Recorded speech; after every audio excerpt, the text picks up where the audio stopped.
Chers amis astronomes, bonjour et bienvenue sur la chaîne Fred Astronome. Je suis Frédéric Bertoni et j'espère que vous allez bien. Aujourd'hui, je vais vous parler d'un truc que j'ai lu dans un article. Vous savez, des fois, j'aime bien faire de temps en temps des petites vidéos où quand j'ai lu un article, je vous raconte l'article. Donc, c'est de la physico-chimie. Mais vous allez voir que ça a une relation avec l'astronomie. Des physiciens ont recréé des diamants cosmiques. Voilà le titre.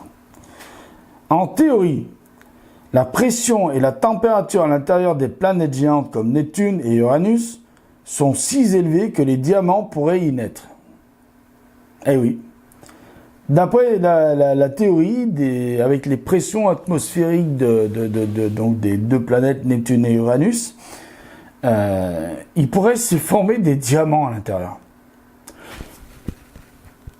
J'arrête tout de suite les filles.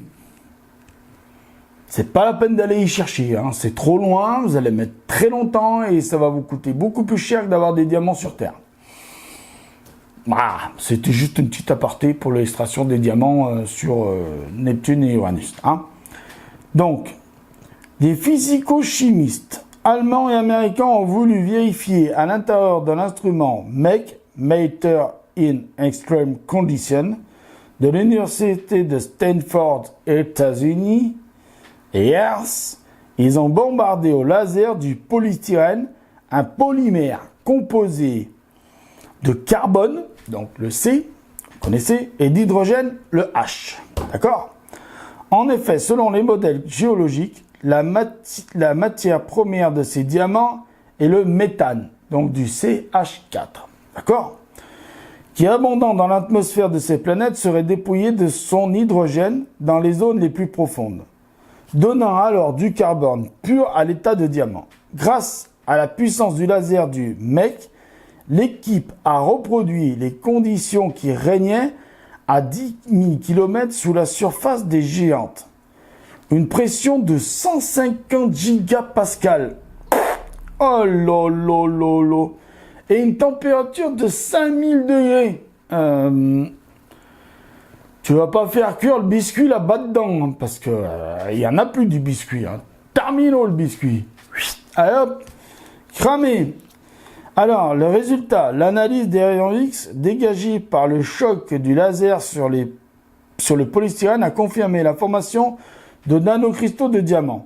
Ces données expérimentales sont essentielles. Salut Hélène, bureau de l'IMPMC de Paris. Elles ont vu nous permettre de mieux comprendre la géologie et la formation de ces planètes.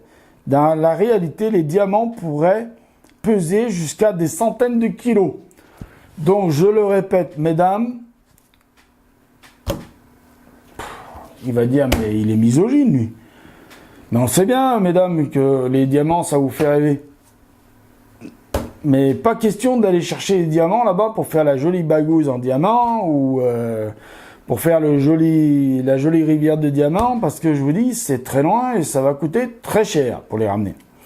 Voilà, même s'il y en a des tonnes et des tonnes et des tonnes. Voilà. Donc voilà, petite vidéo comme ça, vite fait, bien fait. Un petit article que j'avais à vous faire partager. Je pense que je vais en faire une autre. Ça me plaît bien, ça. Allez, je vous dis merci de m'avoir écouté. Mettez plein de pouces bleus. Mettez des commentaires. Et puis surtout, soyez astronome et mettez l'œil à l'oculaire, car là-haut, il y a plein de choses à voir. Allez, salut!